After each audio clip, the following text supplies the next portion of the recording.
It's coming. There's no escape. On Halloween, the veil between this world and the next will lift. And then, all hell breaks loose. People have been scaring each other for as long as there's been a Halloween. But how long is that? Where does it come from? And why do we put on disguises and carve jack-o'-lanterns? To indulge our darkest fears? Unlocking the secrets of Halloween means discovering how it all began thousands of years ago. So lock the doors, dim the lights, and don't be scared as we dig up the real story of Halloween.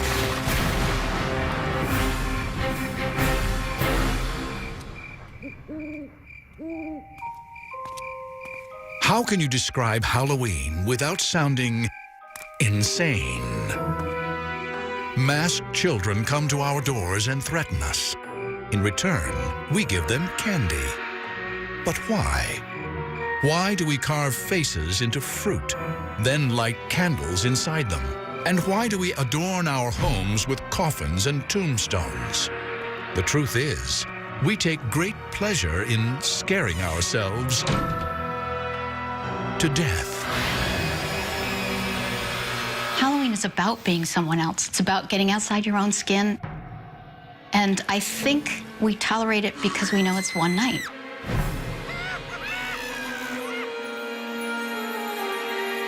This impulse to confront our fears of life and of death and make sport of them, it's ancient. And so are our treasured Halloween traditions.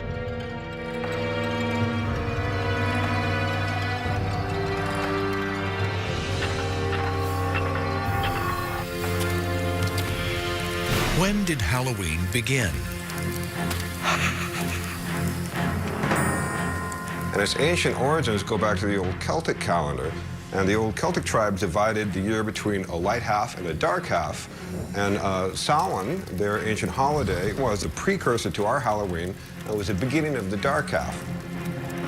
Thousands of years ago, the Celts, one of Europe's early tribes, celebrated their Samhain harvest festival with bonfires on the night of October 31st to welcome their new year. For ancient peoples, harvest was a matter of life and death. If crops failed, people starved. Death was always close. It was a bit of a warning. You know, it's going to get cold and dark. Gather together, come home, and don't send anybody out alone in the dark. But the Celts believed there was even more to Samhain. What marked Samhain and this transition from light to dark was that time and space became permeable, flexible. And so that spirits, not only of the dead, but of the past or of other realities, could sort of wander into our reality. And humans could wander out and get lost in the other world as well. The veil between life and death was at its thinnest, and the living and the dead could commingle. And that's at the root of all the Halloween celebrations. Stories persist of people on Samhain night getting trapped in the other world, and of the dead appearing among the living. But the truth is, we know precious little about Samhain. We can only guess that their bonfires likely drew one familiar Halloween icon, a thing familiar, yet frightening to many: the bat. Before there was electricity, the only way you would have seen a bat would have been by the firelight. And in fact, you probably would have seen it around the fire because bats eat insects, and insects are attracted to the light. Bats come out at night, and nighttime was scary time. So if bats are the best and baddest part of your Halloween, you might just credit ancient people like the Celts. And they weren't the only ancient culture with creepy traditions. Others also looked to their dead. Many, many cultures sort of set aside a day or a couple of days to ritually celebrate and recognize the dead. An interesting thing is that you find a lot of them at about the same time period. especially in agricultural societies, because if you think about it, spring things come up out of the ground, they're very green, you harvest in the middle of the summer, and towards the fall, and when it gets towards winter, things die.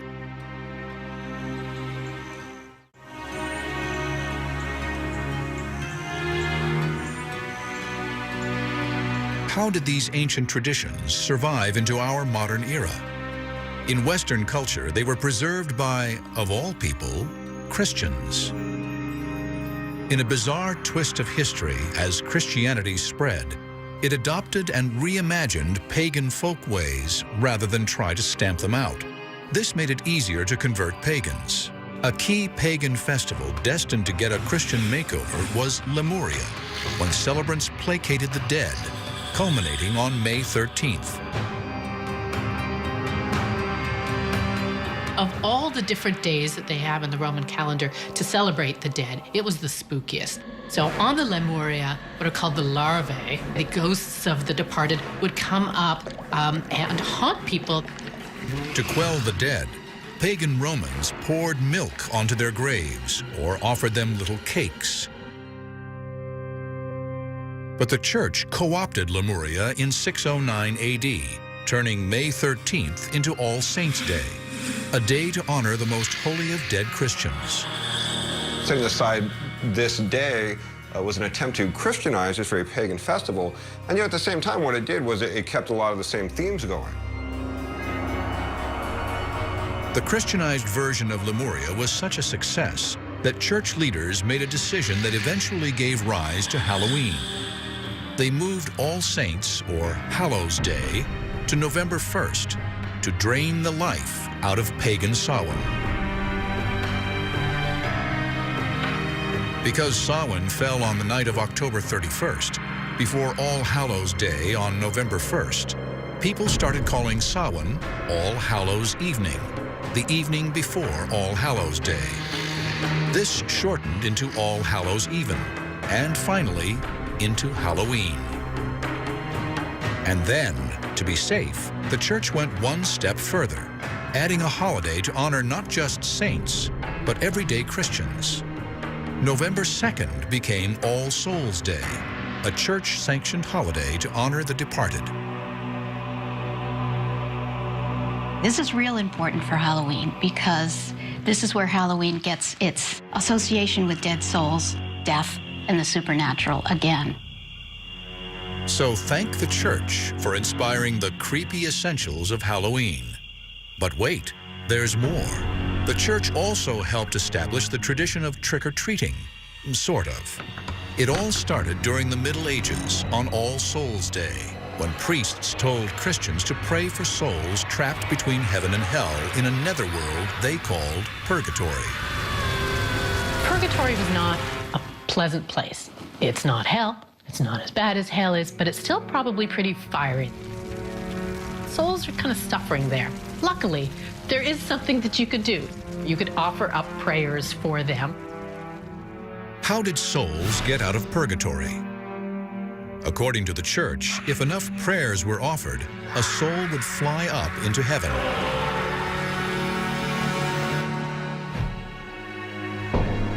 This led to a medieval custom that bears more than a striking resemblance to our modern trick-or-treat. Children would go souling, begging for soul cakes, spiced cakes filled with raisins. In return for these treats, the beggars would offer up prayers for souls trapped in purgatory.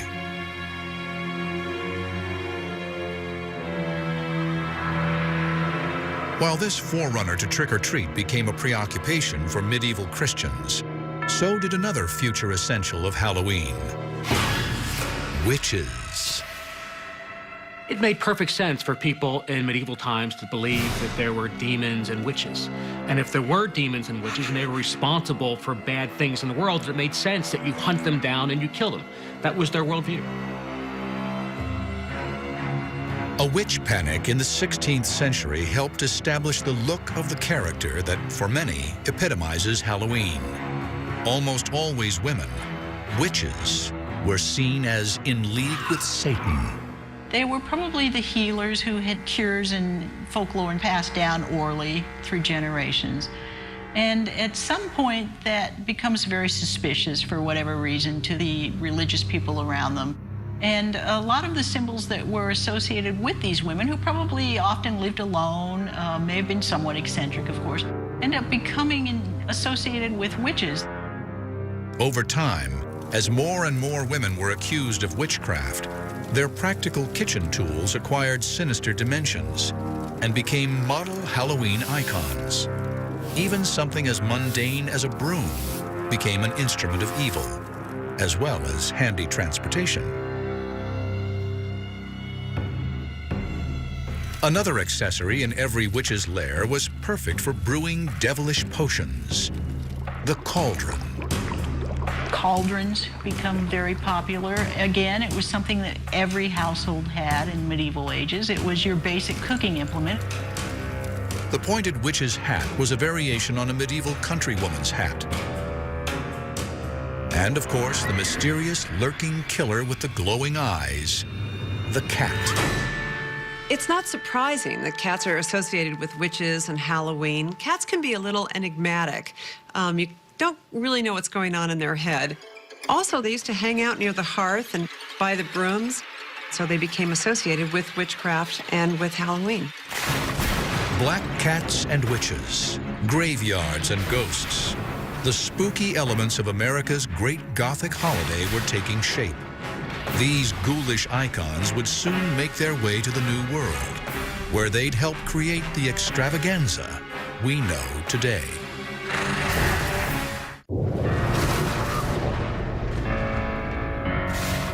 Bonfires, worshiping the dead, begging for treats.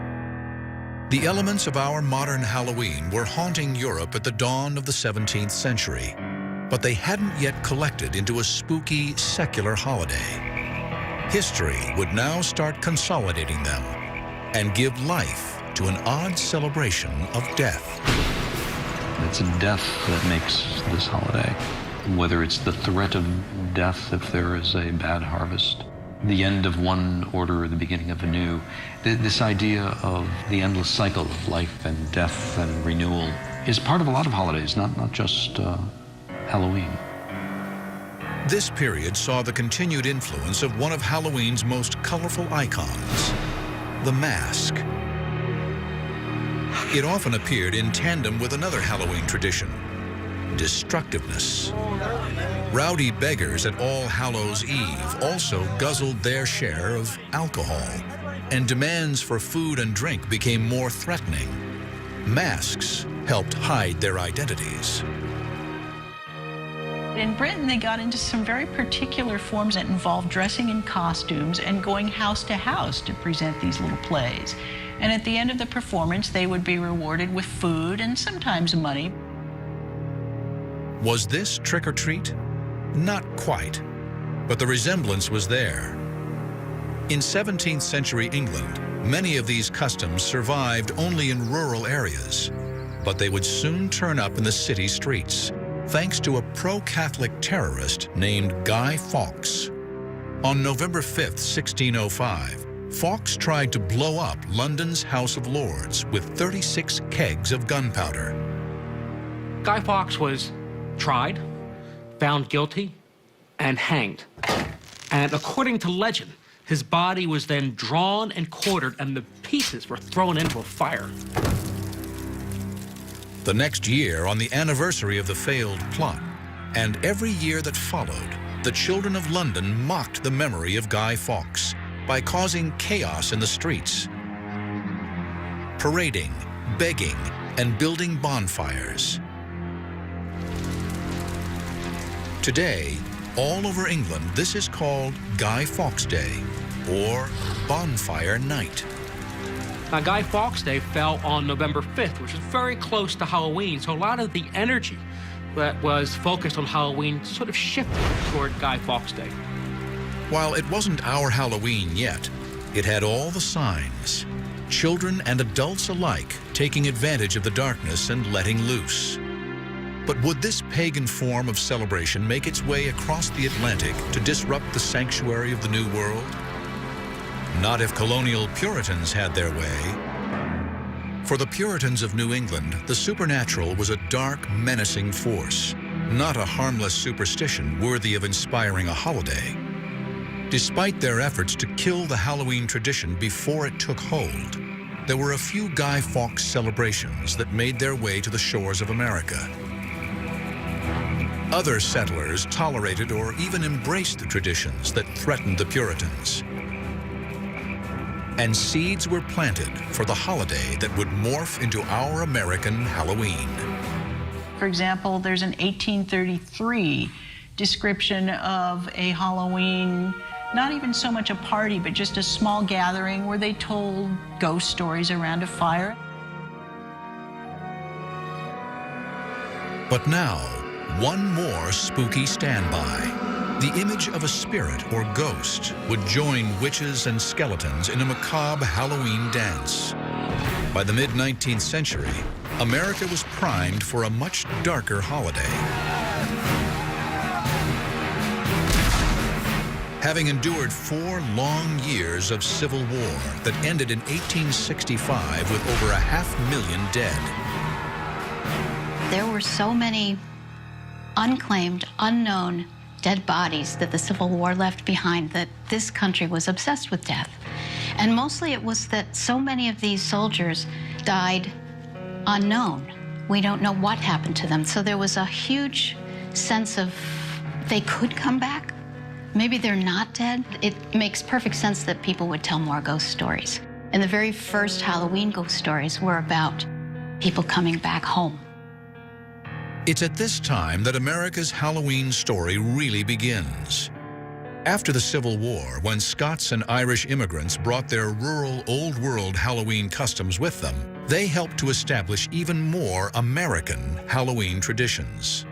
For the Scots, it was a little bit of a scarier night. Until fairly late, we're still talking about the appearance of bogies on Halloween.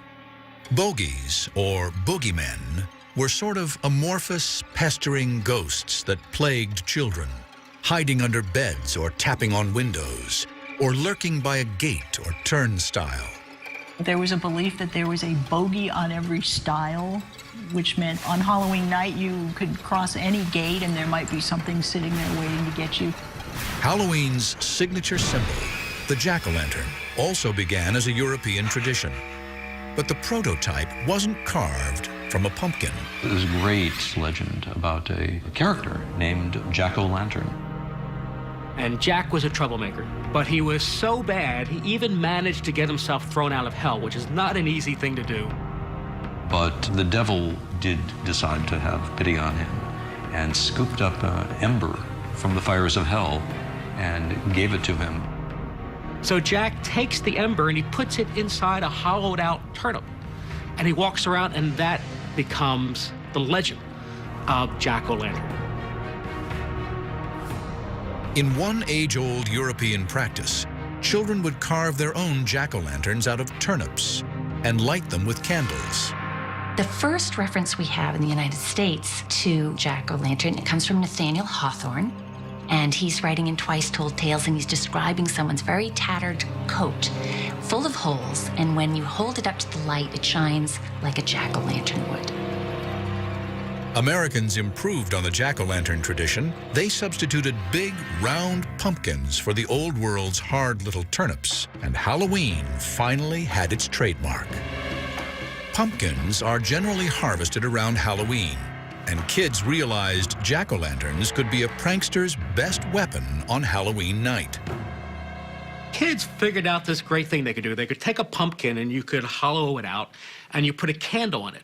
And then you take that pumpkin and you put it on a stick and you put a sheet over it. And you parade around, you could put it in front of a window or something, and it's really a pretty scary picture. Jack-o'-lanterns soon became the face of Halloween. But Scots and Irish immigrants also brought with them the more rambunctious, stone-throwing, prank-playing Halloween reveling to America. And on Halloween night, at the dawn of the 20th century, there was a whole dark world of trouble just waiting for American boys. Halloween had been on a dark and scary journey from its origins with the Celts centuries ago. In the Middle Ages, it became a Christian holiday honoring the dead. But by the 16th century, it was turning into a rowdy kids' celebration, marked by begging and pranks. By the 1800s, Halloween had even moved into cities and towns across America. But the ghastly face of Halloween was reimagined in gruesome shades of orange and black at the turn of the 20th century. For the first time, artists of the era brought together all things scary and linked them to Halloween. Skeletons and spiderwebs, jack-o'-lanterns and bats. They established the look of Halloween that we still use today. Among these icons are white-sheeted ghosts. The sheet that a ghost wears derives from the winding sheet, the shroud that corpses were traditionally wrapped in before burial. And jack-o'-lanterns. The big grin still connotes the rictus of a death's head, as does the triangular nose hole. And even when it seems kind of jolly, death is still lurking there in the imagery. Horned devils came from medieval depictions of Satan. And witches from witch-hunting hysteria that swept through Europe and Puritan America. Witches became very popular in the early part of the 20th century, which is why they naturally became linked to Halloween. And there's actually a change in the way we perceive witches. The witches of the 19th century were old, they had big noses, and there were warts. And the witches in the 20th century are actually kind of attractive. It makes Halloween just a little, not only scary, but also a little naughty. But even as Halloween was dressing its old customs in new costumes, it was also creating new traditions, bad ones. Was Halloween in the early 20th century getting out of hand? To the dismay of authorities and property owners, the answer was yes. It was whatever you could think of that was a bunch of mischief. Back in those days, people had buggies.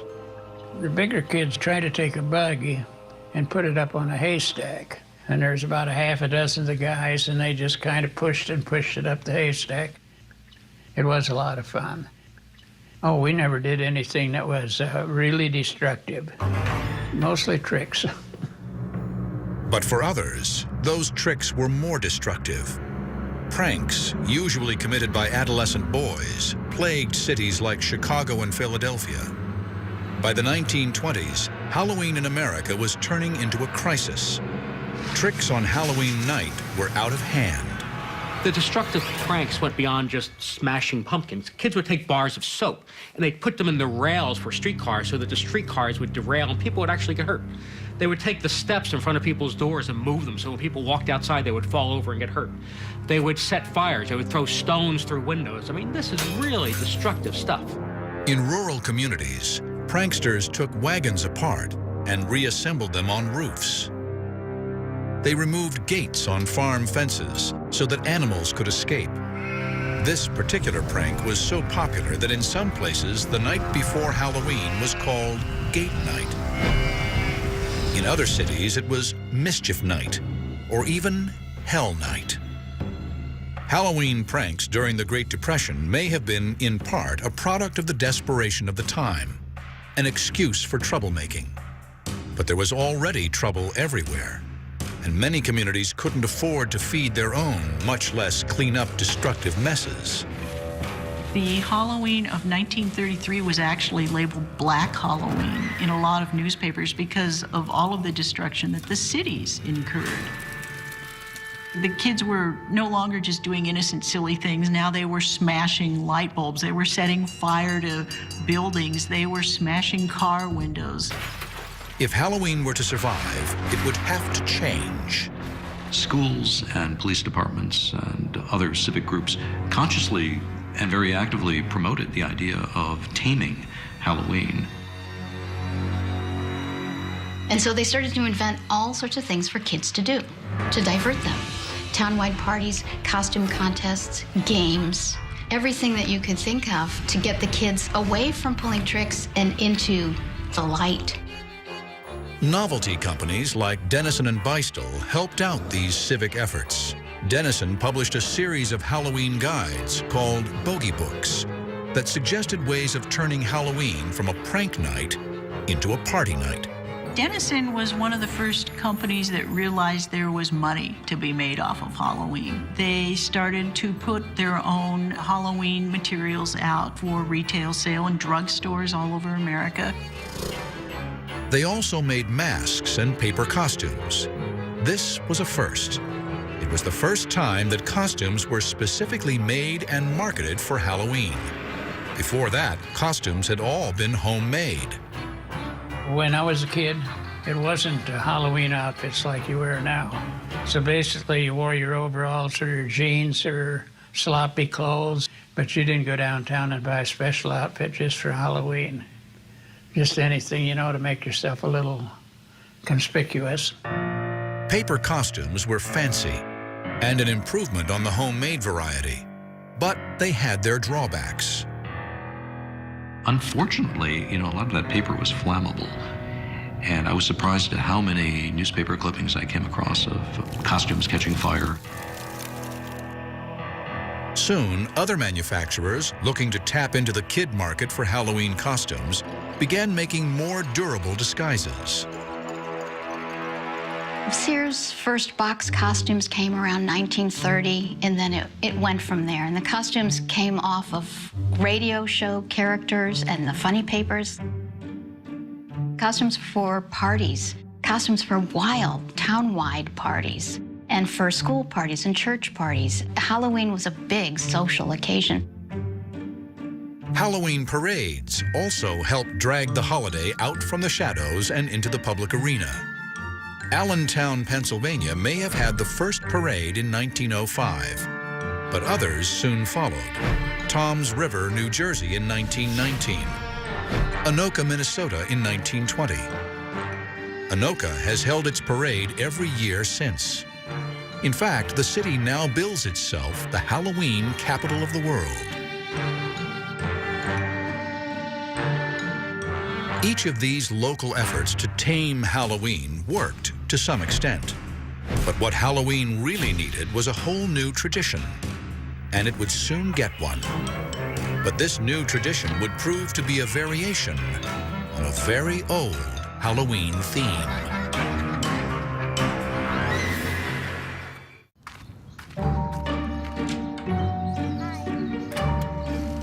Trick or treat. That phrase still triggers cascades of candy into plastic pumpkins and pillowcases across America on the night of October 31st. And though the custom goes back centuries, the phrase trick or treat is probably less than 100 years old.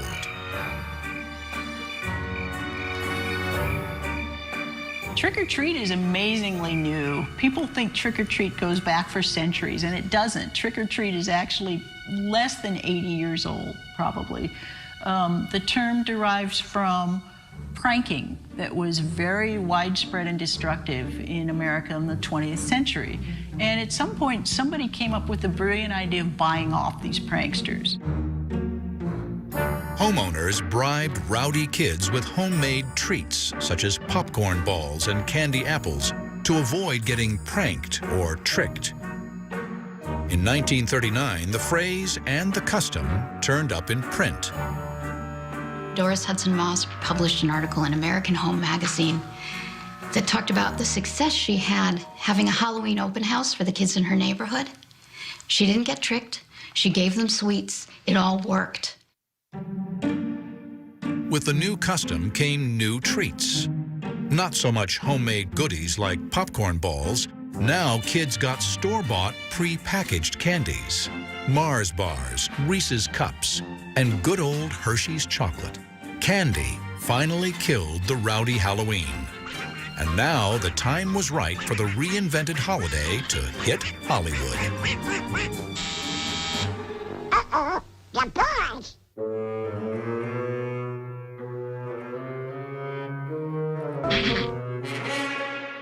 Hello, boys! Trick or treat!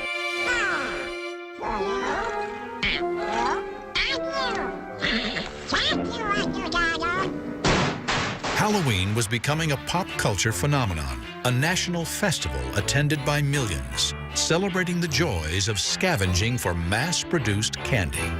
I loved Halloween when I was a kid. I participated in it. I loved the rituals of it.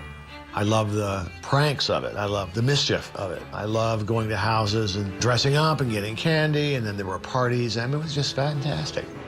Then in 1966, Halloween found a home where all pop culture ultimately goes: TV. Halloween's stature zoomed off the charts when America went trick-or-treating with Charlie Brown. The whole idea of the Great Pumpkin, of course, came from the comic strip when Sparky Schultz decided that it would be very funny if one of the kids got his holidays mixed up. And so that's how Linus ends up in the pumpkin patch every year. Who are you writing to, Linus? This is the time of year to write to the Great Pumpkin. On Halloween night, the Great Pumpkin rises out of his pumpkin patch and flies through the air with this bag of toys for all the children. You must be crazy. When are you going to stop believing in something that isn't true? When you stop believing in that fellow with the red suit and the white beard. Television and America's most popular comic strip had given Halloween its unofficial seal of approval. The holiday had never in its entire history been so mainstream. But Halloween-themed cartoons aimed at kids were one thing. A movie for adults with Halloween as its theme was another. Nobody had ever tried it before. That is, until director John Carpenter took a stab at it in 1978 with the classic Halloween. The idea for calling my film Halloween came from the distributor. And when he said it, I thought, well, you know, he's right, absolutely right. There's never been really a Halloween-themed film. It's one of those eye-openers. Wow, why didn't I think of that years ago? What a great idea. Carpenter's $325,000 film would spawn a franchise grossing more than $500 million. It broke new ground, elevating the horror film from B-movie status to respected genre. And completely by accident, the film would also redefine our attitudes about Halloween masks. It started when the wardrobe budget forced the crew to create a mask for the villain, Michael Myers, for next to nothing. The production designer ran up to Burt Wheeler's magic shop on Hollywood Boulevard and bought this Captain Kirk from Star Trek mask, which didn't look anything like William Shatner, just looked this strange face, elongated face. But it was spray painted and fixed up a little bit. It was distorted, which is perfect. It's kind of written that way in the script, as wearing a face. The bargain basement mask and the villain behind it soon became another Halloween icon. Michael Myers still, even though the original movie came out in 1978, it still remains one of the most popular Halloween characters of all time. This idea of the masked stalker menacing young people at Halloween, it shifted the focus of Halloween away from ghosts and goblins to human villainy. But this nondescript mask did much more than that. It helped to redefine the limits of what a Halloween mask could be. And it ushered in a new face of Halloween, one for a new millennium.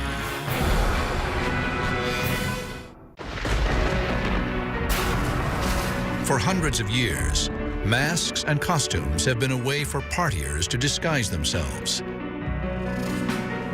And now, it's a multi-million-dollar business. One Halloween-themed store, Burbank, California's Halloween Town, is so popular, it's open 12 months of the year, satisfying customers' need for disguise. We've had this business for 10 years now, and we really wanted to make it special, so we decided to open a year-round permanent store with ultimate spooky shopping environment. It really puts people in the mood to shop for Halloween. Halloween stuff is all over the store, but the heart of Halloween Town's business is masks. We have dozens of masks. We have the best zombies you can find, the best clowns. Masks and disguises have always been great ways to let you off the hook in terms of your behavior. With an acting out kind of holiday like Halloween, of course, it's perfect. When I was a kid, I loved masks, but usually all you could find at the local stores were crappy plastic, flimsy masks that lost their shape.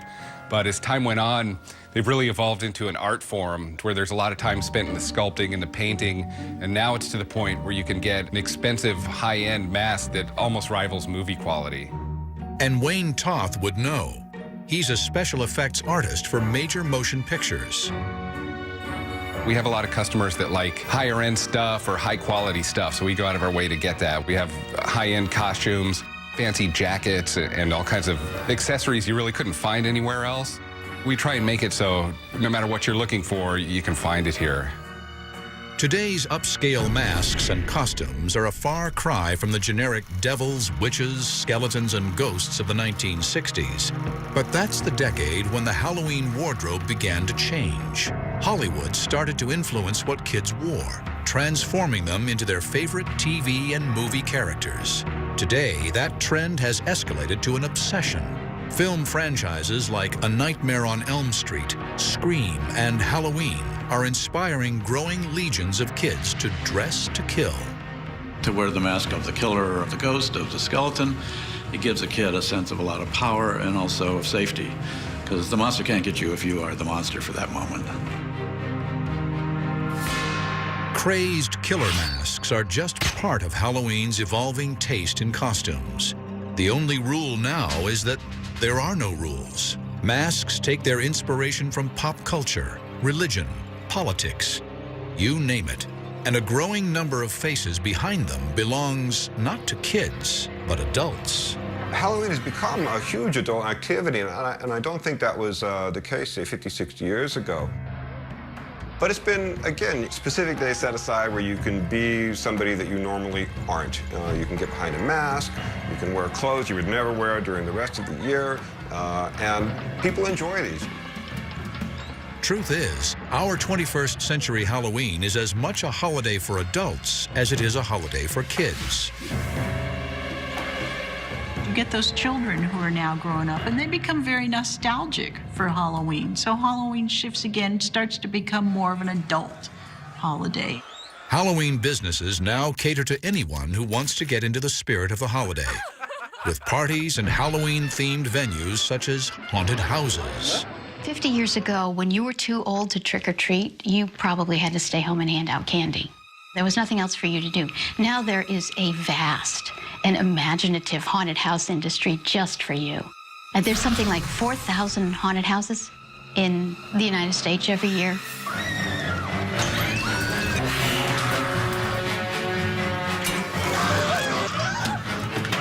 I loved haunted houses.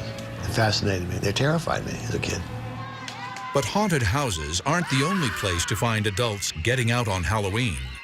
In places like New York City's Greenwich Village Halloween Parade and West Hollywood's Halloween Carnival, the holiday takes a walk on the wild and naughty side. Of course, the gay Halloween parade is now a big fixture in San Francisco, in Los Angeles, and of course a big part of the New York celebration. But it's this idea of turning the world on its head and being who you aren't or would like to be. Again, it's that mercurial American obsession with self-transformation. And that's the thing I think that really ignited Halloween in America. This sexually liberated Halloween sometimes crosses the line from adults to adults only. If you look at the costumes that are sold to adults these days, the costumes for women are all kind of borderline prostitute costumes. You know, the sexy nurse, the sexy maid, the sexy anything. Now, grown-ups are taking it one step further. They stock up on specially packaged Halloween novelty candy and join their children going door to door on Halloween night. These trick-or-treaters of the 1970s and 80s now seize the opportunity to relive their childhood Halloweens, dressing in full costume, supposedly to keep a watchful eye on their kids. And just as Halloween has scared kids for years, Halloween scares parents too. They fear sending their kids out unsupervised into a hostile world, full of poisoned candy and razor blade riddled apples. But they really shouldn't be. I grew up hearing about razor blades and apples myself, and it's clearly what we would call a contemporary legend. Another term is urban legend. There's a great societal unease about this idea that we're telling our kids to go take candy from strangers. So there's a lot of stories about razor blades and candied apples and these sorts of things. And parents every year get very, very worried about it. Did razor blades and apples ever happen? I believe there are a couple of cases, but of course you can ask which came first, the story or the actions. Razor blades in apples, jack-o'-lanterns, soul cakes. They make up the legends, the texture of the Halloween we know. Today, Halloween wears many masks. It's a day for adults to push their boundaries a little. Clearly, a lot of women want to have a very sexy side of them, and it's only on Halloween that they bring it out. Maybe, they could do a little more often. Yet Halloween still remains the domain of kids. When you're a kid, you had one night a year where you were in charge. You got to dress up. You got to be something that you usually weren't. And you kind of even got paid for the privilege of this. It was an amazing holiday. Halloween doesn't like to have its energies tamed. It's the rebellious aspect's going to pop up somewhere. Look close enough, and you'll see that Halloween is a showcase of everything the human race fears. Through the centuries, we've learned to live with what scares us most. And now, on October 31st, we turn our fears into fun. So beware of haunted houses and creaking doors, billowing sheets and full moons. And don't be surprised if a smiling jack-o'-lantern wishes you Happy Halloween.